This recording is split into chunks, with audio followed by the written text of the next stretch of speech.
Differentiation. Essentially, differentiation is answering the question, why choose you over all these other competitors that you have? And you have a lot. This image here is only the 8,000 marketing technology service providers. The number has doubled since 2016. So we have this insane amount of competitors. Why choose you? Remember hotels before COVID happened. You would used to walk up to the hotel, you go inside the hotel, there's a lobby and there's a check-in that starts at 3 p.m. and there's a lobby bar, and every single hotel is pretty much the same. You walk into your hotel room and into the bathroom, and there are toiletries, shampoo and lotion and shower cap, but no toothpaste, no toothbrush. In your hotel room, they change sheets every single day. Why is that the default? Why is there no toothpaste? And why is it like that in every single hotel? Well, the answer is that it's because sameness is the default everywhere. And sameness, the way I define it, is that companies look the same, they talk about themselves in the same way, they feel the same, and they're pretty much the same objectively as well. And why is that? It's because the more mature a category, the more competitors there are, the more similar companies become to their competition. And it should be the opposite, you would think. That the more competition, the more different you would want to be. But that's not really the way the world works. Marketers use competitive benchmarking. Let's see what the competitors are doing. Oh, they have feature X, we need feature X. They have that, we need that. So over time, you become just like your competition. While at the same time, when you're talking about yourself, about your business, you're talking as if you're the only one doing the thing you're doing.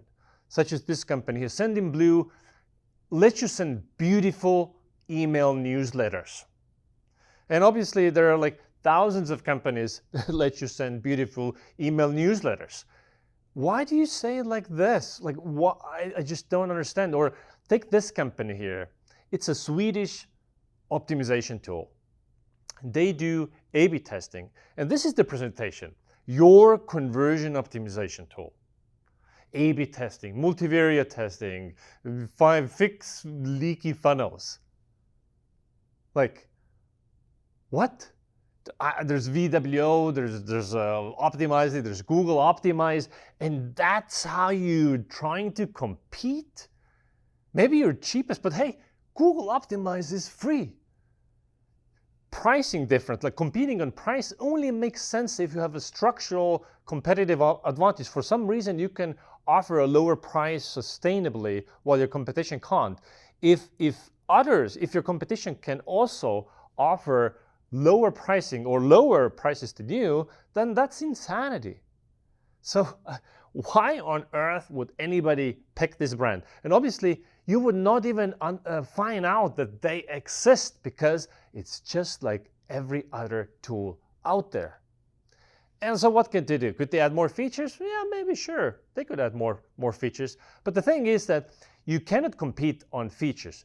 Every single feature or service or whatever offering that you add that gains traction will be copied. Snapchat launched Stories 2013, and then Instagram copied it, and now we're fleeting on Twitter. Right? You cannot compete on features, or maybe it's a short-term transient advantage, but you need to be a consistent innovator. You always need to be 1, 2, 4 steps ahead of everybody else. Very few can play that game, the innovator's game, to compete on features. And it's more likely that you will die of featureitis. So let's say that you're going to have a go at it. You want to be better, you want to have better features. Well, let's think about it. Can you name more than one product that is objectively better than the competition? Or name an agency, a SaaS service, you name it, that is objectively better than the competition. Well, I was thinking about it, I could only come up with one example. Like Tesla for now, makes batteries that have longer range than other electric cars and like some better tech. For now, all these other car companies that come in making electric cars, I think that advantage is going to go away. Remains to be seen. Can you name a product that is objectively better?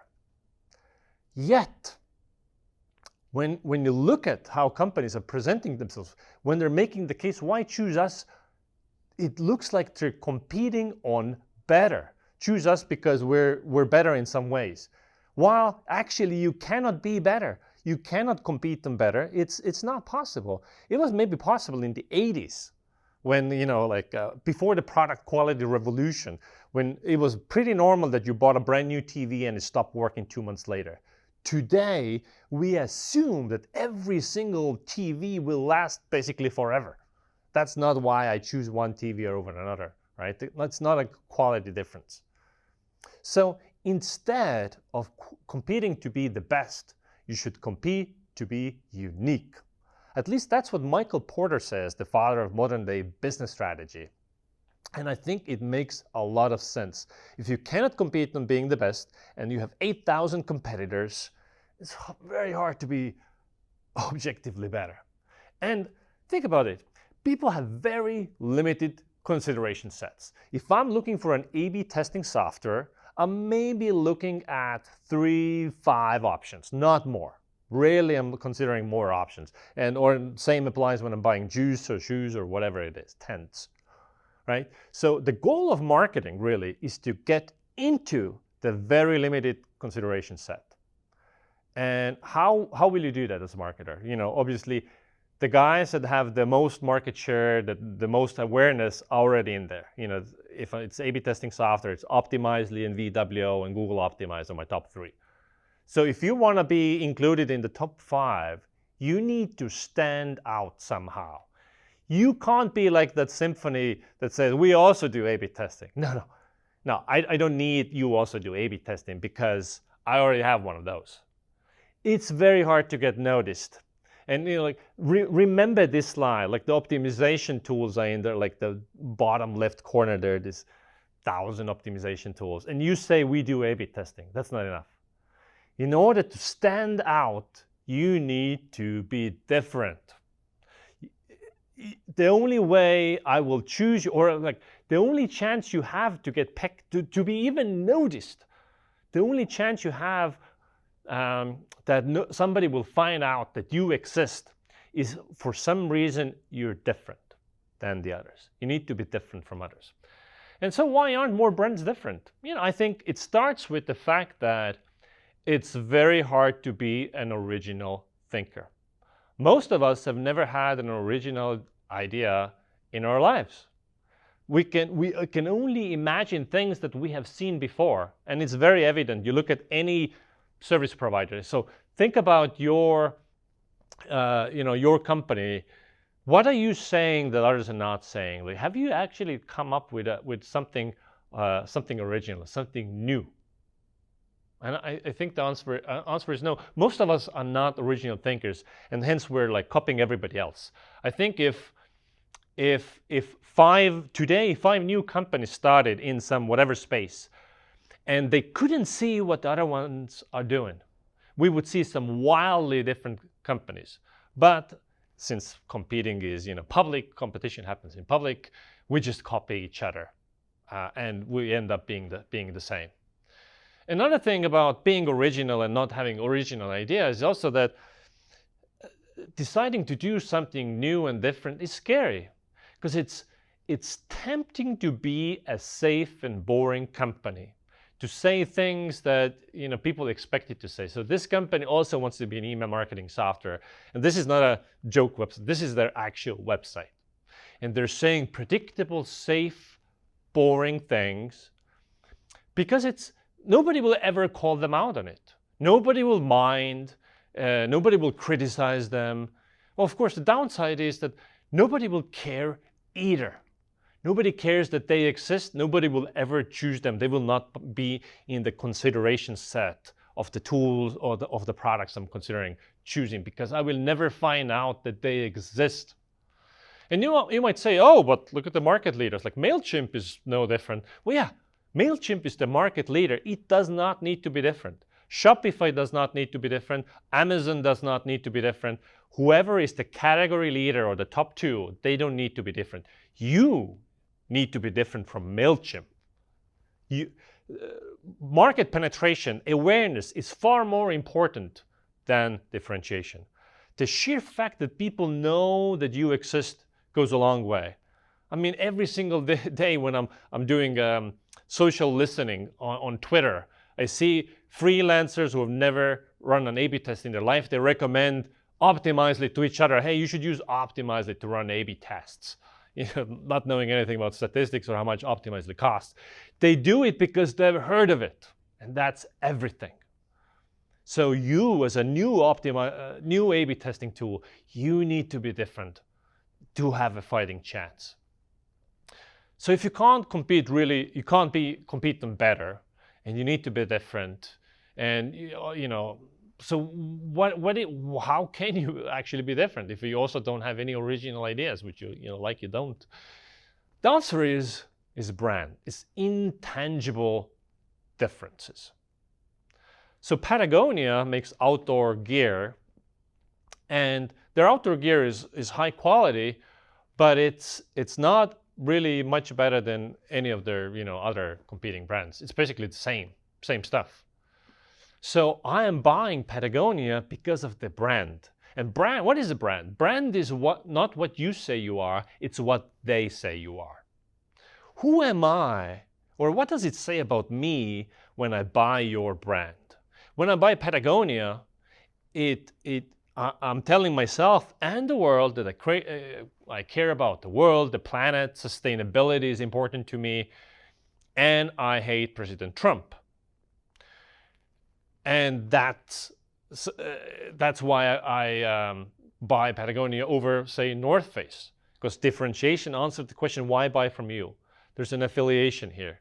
So in your communication, there's a hierarchy. First level, the bottom level of messaging is you communicate value, what's in it for me type of stuff, the obvious stuff. However, like send beautiful newsletters. But every other company says the same thing. So second level is unique value. What is the uniqueness about you that nobody else can say? What is your oneness? And the third level is worldview, your point of view, the set of values that you have. So let's look into how you can compete or differentiate with brand, some of the options. So there's a type of brand called reverse brand. So reverse brand essentially is a type of brand that breaks the expectations of this category. It removes some things that are expected and adds some new things in. Case in point is IKEA, a brand you might have heard of. So a traditional non-IKEA furniture store, what is it like? It sells high quality furniture that will likely last a lifetime. It's full of salespeople ready to help and transport your furniture home and all that stuff. IKEA removes all that. There are no salespeople anywhere. It's very hard to find anybody in an IKEA. Their furniture does not last forever. In fact, they don't even sell furniture. They sell parts. But what they add in is they make a great looking design affordable and meatballs, right? So reverse brand. Think about what's a standard expectation in your category. What are people expecting? And remove that. And what else could you add in? Then there's a type of brand called breakaway brand. So breakaway brand it's not quite category creation.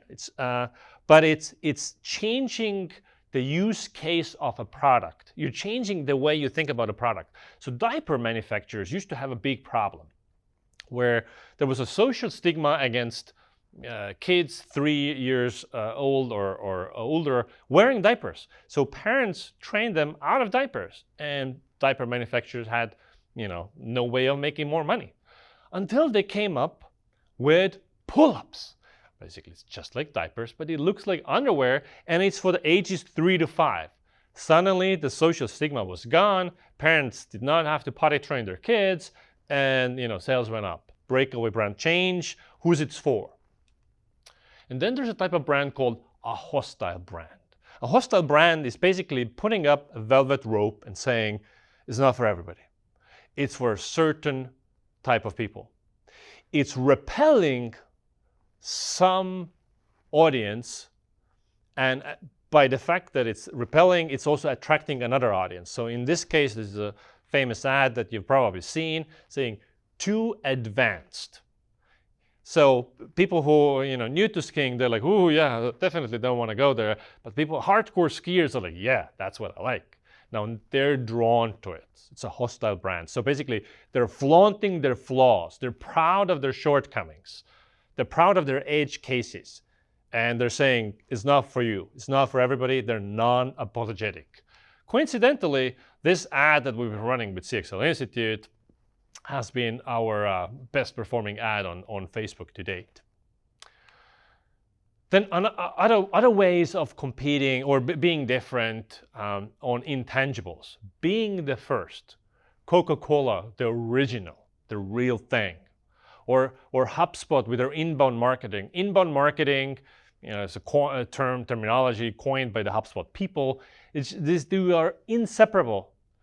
Of course, you cannot always be the first and then lead social networks and all that stuff, but cementing that you're the real thing, the original, the first comer gives you a first mover advantage, and you can build on it and be like usertesting.com is using that same thing.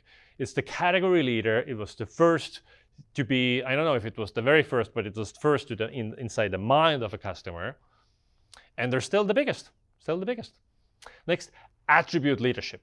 It's when you're better by a specific attribute. So when WP Engine, a WordPress hosting company, launched, they were competing on speed. And that was unheard of.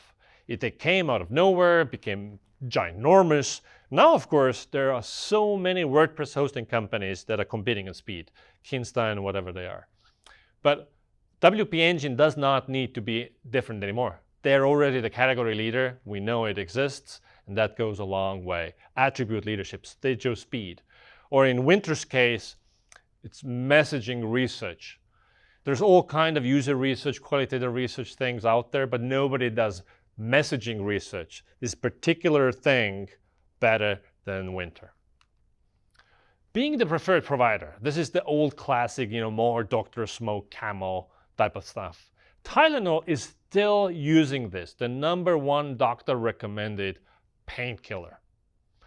What is an opportunity for you here? So if you're selling to, let's say, optimizers, most CRO agencies use Optimizely, for instance. Can you pull that off?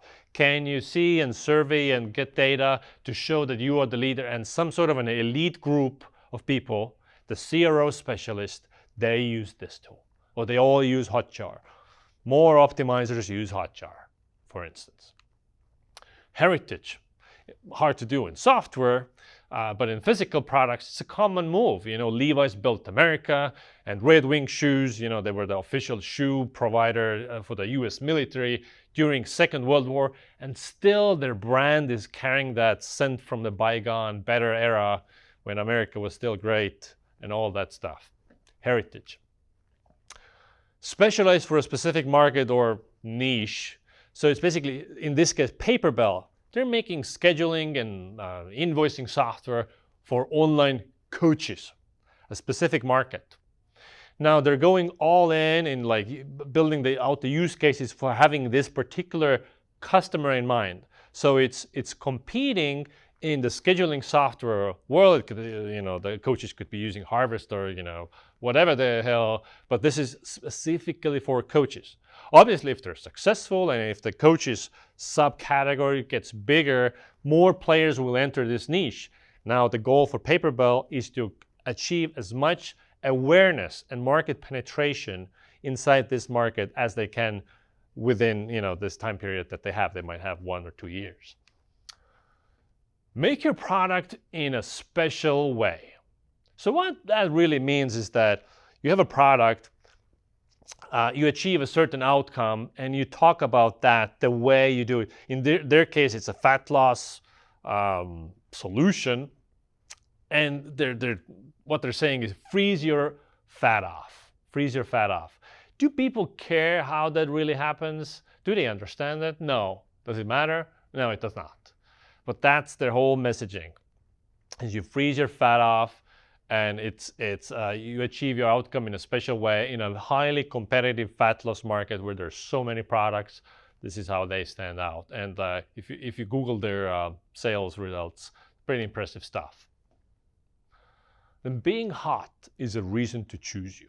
It's like the Kim Kardashian thing. Like, they're famous because they're famous, and you buy their stuff and all the Kylie Jenner brands and so on and so forth.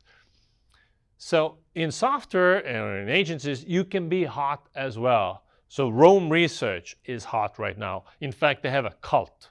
If Rome cult on Twitter and all that stuff, they sell subscription plans that go for 5 years. Like, some companies are afraid to ask for even annual commitments, 5-year plans at Rome. Clubhouse was hot for a while, and multiple software can be. So you can turn that being hot, being the thing that everybody talks about, into the reason to choose you. Obviously, you cannot be hot forever. This is like a transient advantage. It needs to morph into something else, but it's a great place to start. It's a reason to choose you. Story. Why choose you? So these guys, fish people, they sell fish. Fish is a commodity product, you would think. Salmon, what does it matter what salmon I eat? Or maybe it does matter. They tell the story of how the fishermen with the little hands go out to the sea, and then they catch it, and then that fish is shipped to you, to your house. And they have a tracker on their website. So the very fish that you are about to eat for dinner, you can see where exactly it was caught. So the story of this particular fish, and there was Jose, the fisherman, who caught this fish whose name was something else. So it becomes much more than a commodity product. And then I'm telling myself, I'm eating this fish, and this is like the old times when, like, the fishermen went to the sea and all this stuff. So narrative. The narrative is what engages me in what I'm going to buy from fish people. Belief. Nike and Colin Kaepernick made big waves. We're all aware of this. And I think it's kind of like it's telling what the future is going to be like, in my opinion. So if in supply chain management, if I'm manufacturing, if I'm a t-shirt manufacturer, and I have a factory in Bangladesh, I have a policies in place that I want to make sure that no child labor is used and all that stuff. I think in the future it's going to be more extreme than that even. Even like when I'm outsourcing SEO people or link building, I care, hey, like, tell me your views on abortion and, white supremacy, and do you support Black Lives Matter, and, whatever it is. Like, I want to make sure that I work with the people who align with my political views. And it used to be that business and politics don't mix. I think for the next 5 to 10 years, the trend is going to be that you need to lead with your worldview. You need to lead with your values and political statements. Eventually, there will be a backlash, and people will get tired of it and so on. But I think right now that's where the world is headed. Case in point, Black Rifle Coffee. So they sell coffee beans. Coffee beans is a commodity product. Their beans are good, but so is everybody else's. Instead, what they're saying is that they sell coffee to people who love America, which in these days means that you love Trump and guns, and yay white people.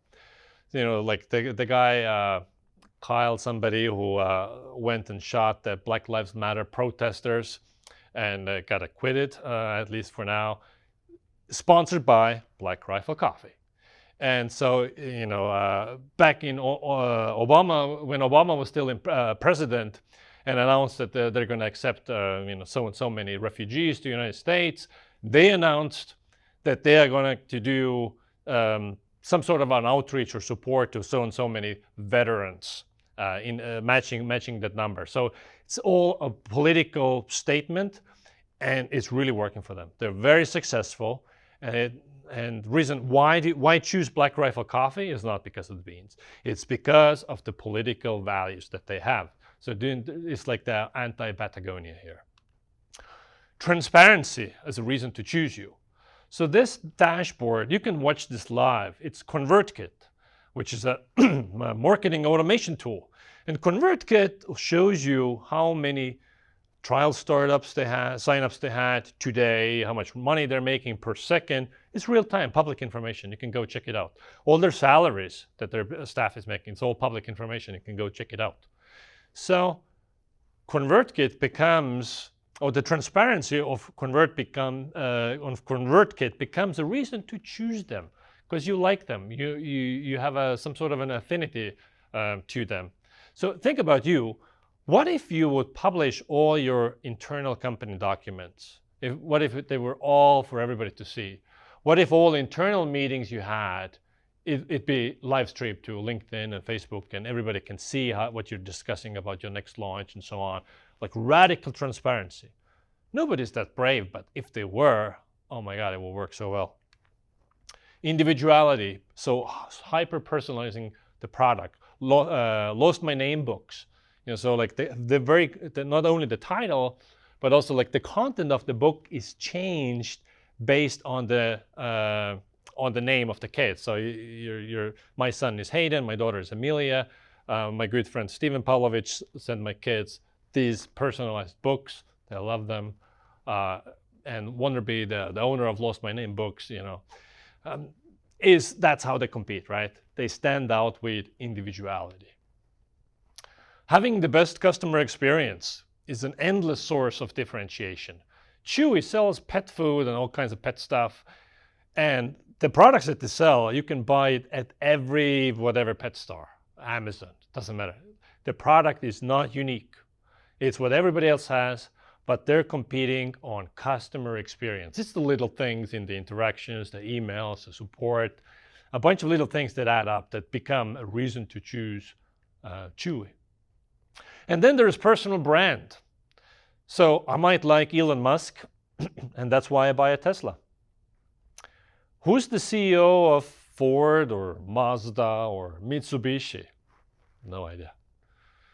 And think about like some of these, Bill Gates and Steve Jobs were the faces of their respective companies for decades. It's even synonymous, and Zuckerberg and so on. So a personal brand can be a reason to choose or not a big brand as well as a smaller brand. So these guys, the founders of Basecamp, very outspoken, writing books. They have very strong opinions on social media. It's very entertaining to watch. They said that the way to compete is to put more you in the product, because your competitors, they can copy everything, but they cannot copy the you in your product. And this is very evident in Basecamp, because Basecamp is not objectively better project management software. In fact, it has far less features and capabilities, and who knows why somebody would use Basecamp other than they like the founders. There might be some practical reasons too. Rand Fishkin, we all know him, and most of us probably like him, and I do. And we might use Moz over Ahrefs or SEMrush because we like Rand, even though he's long gone from Moz. And we're probably using SparkToro only because we like Rand, not because SparkToro has some sort of a meaning to us yet at this point. And you don't need to be even a founder. Think about Dave Gerhardt. So he was at VP Marketing at Drift, now at Privy, which is, in a nutshell, email pop-up software for Shopify stores. A commodity product. Very successful, the #1 product in the Shopify App Store because Dave. So personal brand can be a reason to choose you. Some people shy away from it. I think double down on it and make all your employees as the amplifiers of that brand. So whatever you choose to do, think about what can you choose as your competitive differentiation, the reason for choosing to use, and then double down on it. If you want to compete on speed, like how can you be 10 times faster? If you want to compete on better customer experience, how can that be obviously, clearly 10 times better than any other customer experience? Or if you're going to go double down on a niche, like be so good for that niche that nobody else can compare, and so on and so forth. So double down on it. But who owns differentiation at a company? Who should own it? Because differentiation is not a line of copy you write. It's not like, okay, so we have our email marketing software and we send beautiful new newsletters. Now you marketers go put some differentiation on top of it and we're good. It doesn't work that way. It's not some lipstick you apply later. Differentiation should be the very DNA of your company. It's how you make product decisions. It's how you make marketing decisions. Everything stems from the differentiation. So that means the CEO needs to own differentiation. It needs to come from the very top, and obviously everybody else is helping execute that differentiation. So to sum it up, marketing is a game of attention, but you only get it if you stand out, if there's a reason to find you, if there's a reason to pick you. If you're the top 3 category leaders, congratulations. Everybody else, double down on your differentiation.